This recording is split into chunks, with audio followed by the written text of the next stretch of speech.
Hello, and welcome to this edition of the Army South News Update from the Botanical Gardens in lovely San Antonio, Texas.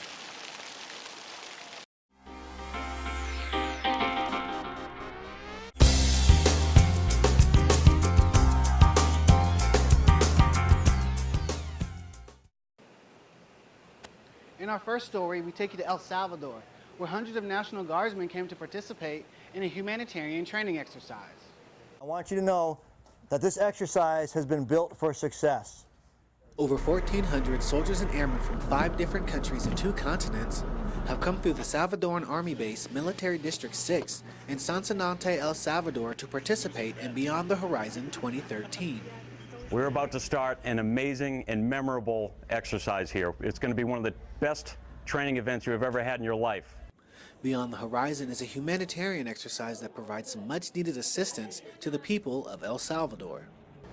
Throughout our mission here, we'll be working on construction projects in 4 different communities out in El Salvador, conducting 2 medical exercises, 1 dental exercise, and 2 veterinarian exercises. Good.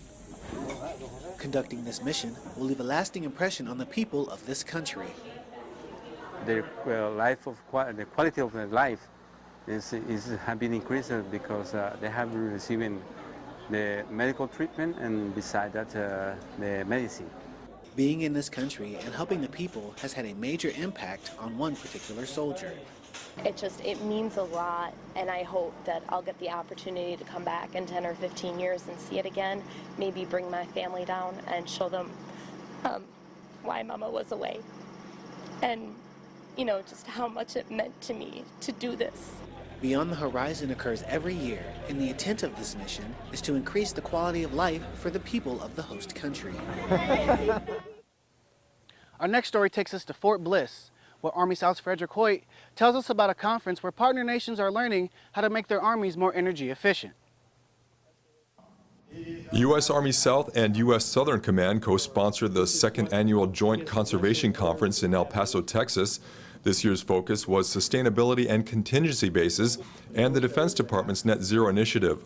The primary goal of Net Zero is for an installation's level of consumption to equal what it produces in energy, water, and waste. This topic inspires conversation from all countries in our hemisphere, no matter how large or small they are. And the different techniques and procedures and lessons learned that each of us have experienced, I think, allow us all to improve in the development of our own environmental programs and energy security programs. By coming together and sharing ideas, best practices, and lessons learned, the U.S. and its partner nation armies are able to enhance and improve their energy security strategy and important environmental programs. Cero neto pienso yo que es fabuloso. Vamos a llegar con esta idea a nuestro país porque allá la verdad no lo conocemos. Para eso es precisamente la importancia de este seminario. Ya conocemos de qué se trata y pienso que va a ser fabuloso para llevar estas nuevas políticas para poderlas implementar en nuestra institución armada. As one of the Army's model net zero installations, Fort Bliss has made significant achievements in reducing its carbon footprint in all 3 areas of energy, water, and waste. Participants had the opportunity to tour the installation and see firsthand some of the technologies being used to achieve net zero goals and efficiencies. Reporting for Army South, I'm Frederick Hoyt. In our final story, we take you to a remote village in the jungles of Panama where an Army officer was reunited with her relatives. Sí, solo un día.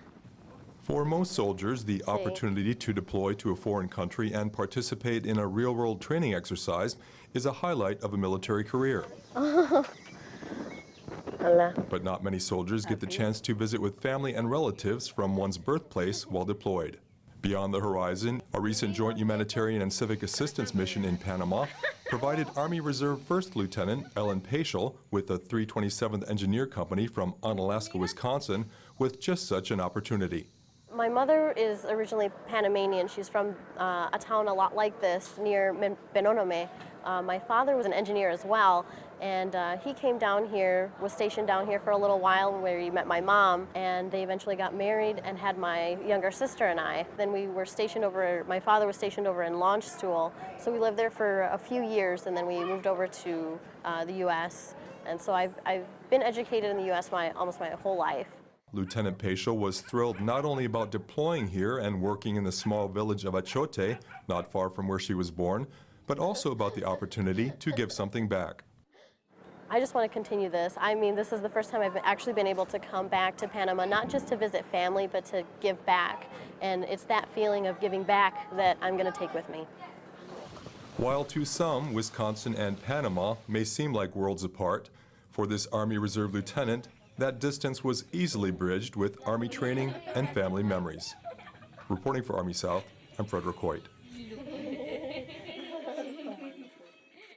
Well, that does it for this edition of the Army South News Update.